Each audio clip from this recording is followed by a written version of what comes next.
በላሕቲ ሰባት ንምንታይ ይችገሩ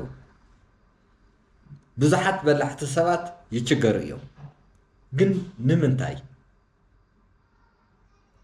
ይመስለኩም ኦኬ ዘሰብዚ ብዝግባእ ገሊጽዎ ኣሎ በእንግሊዘኛ ቀሪቦ ዘሎ ንእሽተይ ስምዕዎም ኣነ እውን ናብ ትግርኛ መሊሰ ክነግረኩም Why intelligent people struggle in life. Many intelligent people struggle. Why? This is very important to understand that if you are an intelligent person, there are many actually, but research shows that intelligent people think a lot. They see many problems. They see many risks. This creates fear. They wait for the perfect time. They wait for the perfect plan.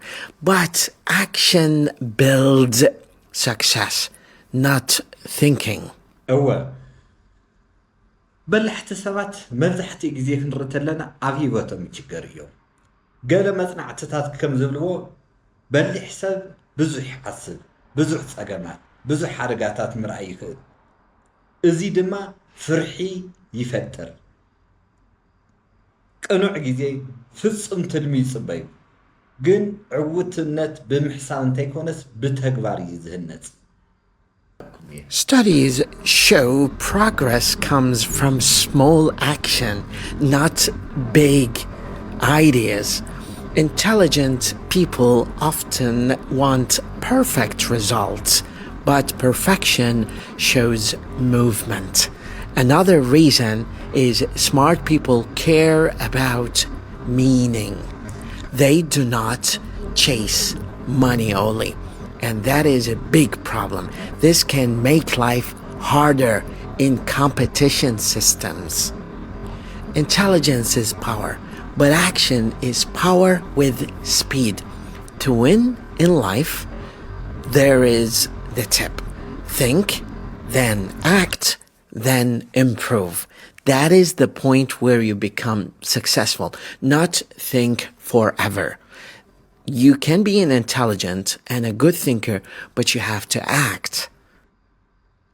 መጽናዕትናት ከም ዘሪቦ ምዕባለ ካብ ንእሽተይ ተግባር እምበር ካብ ዓበይቲ ሓሳባት ኣይመጽን በላሕቲ ሰባት መብዛሕትኡ ግዜ ፍጹም ውጽኢታት ይደልዩ ፍጹምነት ግን ምንቅስቓስ ይዓግት እዩ ካልእ ምኽንያት ድማ በላሕቲ ሰባት ገንዘብ ጥራይ ኣየጓዩን ስለ ትርጉም እዮም ዝግደሱ እዚ ከዓ ኣብ ውድድር ዓለም ኮንካ ኣዝዩ ኣጸጋሚ እዩ እወ ብልሒ ሓይሊ እዩ ተግባር ግን ፍጥነት ምስ ሓይሊ እዩ ኣብ ህይወት ንምዕዋት ጣዕመ ምኽሪ እዚ እዩ ሕሰብ ድሕሪኡ ተግብር ድሕሪኡ ኣመሓይሽ ዕውት ዝገብረካ ሰራርሓ እዚ እዩ በልሕን ጽቡቕ ሓሳብን ክትኸውን ትኽእል ኢኻ ግና ንዘለዓለም ኣይትሕሰብ ተግብሮ እዩ ዝብል yes guys በልሕ ስለ ዝኾንካ ንህይወትካ ውሕስና ኣይበካ ሓደ ነገር ክነግረኩም በልሕ ንጽቡቕ ነገር ጥራሕ ኣይኮነን ንሕማቕ ነገራት ለበልሕ ኢኻ ሰበብ ንምቕራብ ምኽንያት ንምቕራብ እውን በልሕ ኢኻ እዚ ክንርስቕ ኣይብልናን